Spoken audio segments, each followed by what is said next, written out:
Now coming towards the blood supply of the brain.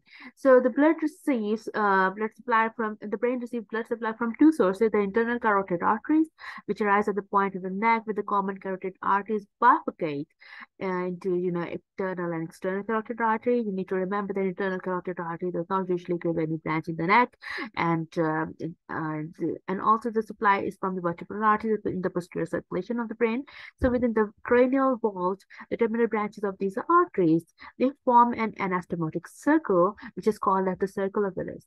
From this circle of Willis, the branches arise which supply the majority of the cerebrum. The other part of the CNS, such as the pons and the spinal cord, they are supplied by smaller branches from the vertebral arteries. So here in the centrogram, you can very well appreciate this is the aorta that is giving rise to the brachiocephalic trunk.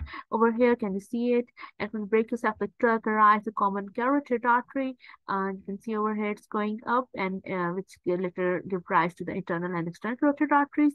And there is also, the subclavian trunk that the first part of the subclavian trunk forms the vertebral artery. And on the left side, the common carotid arteries and the vertebral and the subclavian arteries, they arise directly from the aorta.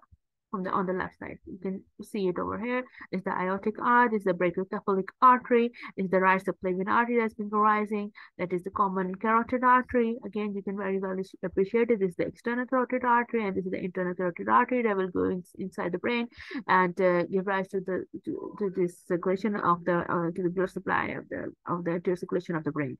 And on the left side, you can see this is the left common carotid artery that is arising over here, can be very well appreciated. This is directly coming from here, and this is you can see this is the right subclavian artery, and from the first part of the subclavian artery, you can see the vertebral arteries are arising. So coming towards the parts of the vertebral artery, you can see these are the parts of the vertebral artery, which includes the V1 part, which is the preforaminal part before it enters the foramen of the trunk foramen of the cervical vertebrae, and this is the V2 part where it passes through the foramen of the transverse process of the cervical vertebrae, and then in the V3 part it goes from C2 to the dura. You see over here, this is a V3 part, and this is a V4 part where again it becomes intradural.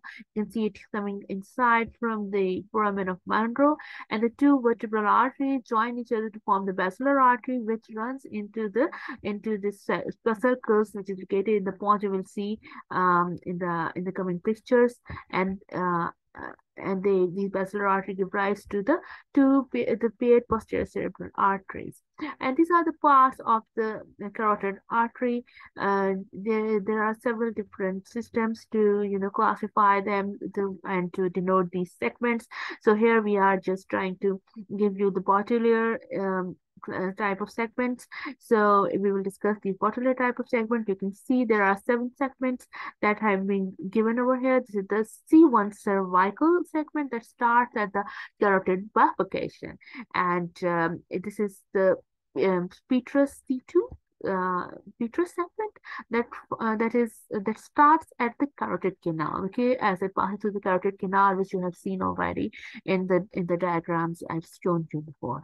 And this is the C3 segment, okay. So the C3 segment starts as the posterior edge of the foramen of Lisram, and this is the cavernous C4 part. Can you see over here this sort of a hump over here? So it starts in the superior margin of the petrolingual ligament that you can see, the petrolingual ligament, and you can see this at the superior part. This is the C4 part, and this is the C5. Again, this type of a configuration, which you can see this an anterior hump. You can appreciate this is the C5 clinoidal segment that starts at the proximal dural link and the anterior clinoid process.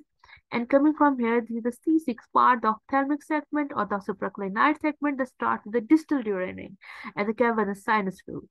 And this is the C7 communicating terminal segment that starts just proximal to the origin of the PCOM and the posterior communicating artery that ends at the bifurcation into and ends this C7 communicating segment, the terminal segment, which is just proximal to the posterior communicating artery, and it ends at the bifurcation into the middle and the middle and anterior cerebral arteries.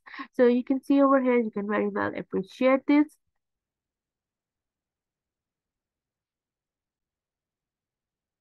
This is the A1 pre-communicating segment. Okay, so and from the and after this, it gives the anterior communicating artery, which is between the two A1 segments, and from the after the anterior communicating artery, you can appreciate the A2 post-communicating segment over here.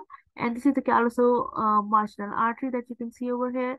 This is the polar frontal artery, and coming superiorly anterior, so this is anterior cerebral artery that is following it, and can you see it goes just above this corpus callosum, and you can have this idea that how it forms this type of a configuration.